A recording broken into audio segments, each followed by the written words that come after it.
Alhamdulillah, salatu wassalamu ala Rasulillah. Pada kesempatan yang bahagia ini kita akan menjelaskan tentang bagaimana cara pelaksanaan salat Id di rumah, karena bisa jadi kita tidak bisa melaksanakan salat Id di lapangan karena ada halangan. Para ulama, jumhur ulama berpendapat bahwasanya dibolehkan salat Id di rumah bagi orang yang tidak bisa menghadiri salat Id di lapangan. Sebagaimana diriwayatkan Imam Al-Bukhari rahimahullahu taala bahwasanya Anas bin Malik radhiyallahu taala anhu pernah salat di rumahnya, fajama'a ahlahu wa banihi, maka dia kumpulkan istrinya dan anak-anaknya, kemudian dia menyuruh budaknya untuk menjadi imam. Ini dalil yang dijadikan dalil oleh para ulama bahwasanya boleh salat Id di rumah. Adapun bagaimana cara pelaksanaannya, secara umum pelaksanaannya sama saja.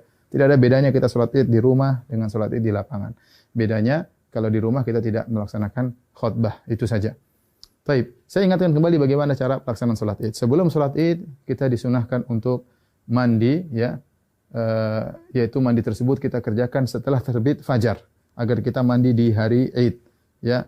Setelah itu kita disunnahkan juga untuk makan korma dalam jumlah witir, ya, mau 3, mau 5, mau 7, karena itu sunnah Nabi SAW. Kenapa kita dianjurkan makan korma? Untuk menunjukkan bahwasanya hari tersebut adalah hari Al-Fitr. Al-Fitr secara bahasa artinya berbuka. Idul Fitri artinya hari berbuka, artinya kita sudah tidak puasa lagi. Maka kita tunjukkan bahwasanya kita berbuka. Sebagaimana kita berpuasa karena Allah, kita berbuka juga karena Allah, dan Nabi SAW segera menunjukkan berbukanya tersebut.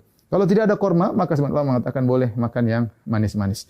Kemudian setelah itu kita salat Id. Adapun salat Id, maka waktunya dimulai dari waktu syuruk, yaitu sekitar 15 menit setelah sunrise, setelah terbit matahari. Dan berakhir kata para ulama sebelum waktu zawal, yaitu sekitar 15 menit atau 10 menit sebelum azan zuhur. Di antara itu kita boleh melaksanakan salat Id. Tapi yang terbaik kita salat Id di awal waktu, di pagi hari.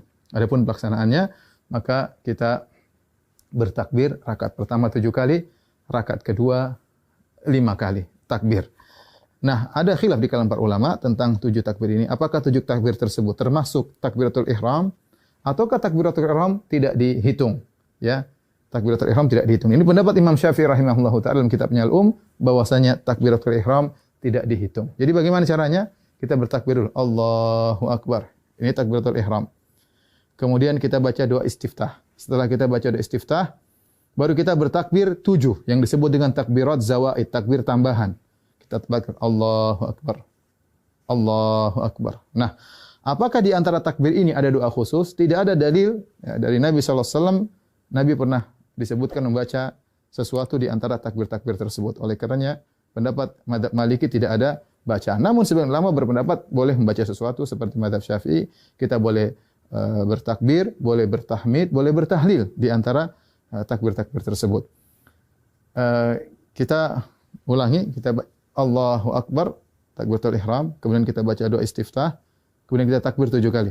Allahu Akbar 1, Allahu Akbar 2, ya, Allahu Akbar 3. Antara takbir satu dengan yang lainnya kita ada jeda sedikit, apalagi kalau kita jadi imam, agar makmum di belakang bisa mengikuti kita. Kita lanjutkan Allahu Akbar 4, Allahu Akbar 5, Allahu Akbar 6, Allahu Akbar 7.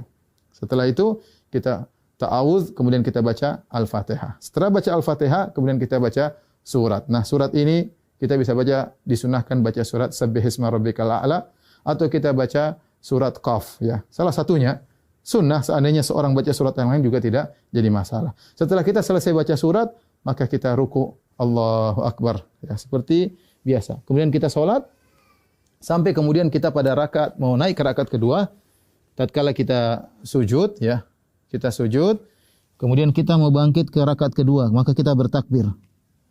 Allahu Akbar. Ya. Nah, takbir dari sujud menuju ke rakaat kedua namanya takbir al-intiqal. Yaitu takbir perpindahan dari satu rukun ke rukun berikutnya, dan itu tidak dihitung, tidak dihitung. Nah, rakaat kedua kita bertakbir 5 kali. Takbir tadi enggak dihitung, kemudian dia takbir lagi. Allahu Akbar. 1, Allahu Akbar. 2, Allahu Akbar. 3, Allahu Akbar. 4, Allahu Akbar. 5. Kemudian kita baca Al-Fatihah dengan jahar. Kemudian setelah itu kita baca surat, disunahkan kita baca surat Al-Ghasyiyah atau kita baca surat Qaf, surat Al-Qamar, kita baca surat Al-Ghasyiyah atau kita baca surat Al-Qamar. Kalau tidak kita baca surat yang lain tidak jadi masalah. Kemudian kita selesaikan salat kita. Nah, setelah salat apakah ada khutbah? Jawabannya Anas bin Malik ketika mengumpulkan anak dan istrinya beliau tidak berkhutbah. Oleh karenanya asalnya kita tidak berkhutbah. Namun sebagian ulama seperti Ibn Qasim dari mazhab Maliki mengatakan jika berkumpul banyak orang maka ada yang berkhutbah maka itu baik, tidak mengapa, tidak terlarang ya. Demikian tata cara singkat ini, semoga bermanfaat bagi kaum muslimin. Semoga Allah menerima ibadah kita. Wabillahi taufik. Assalamualaikum warahmatullahi wabarakatuh. Wahyun bil Qur'ani tarannam yadfa'u 'anna nar jahannam iqra awwal harfin yahmi atram fil arwah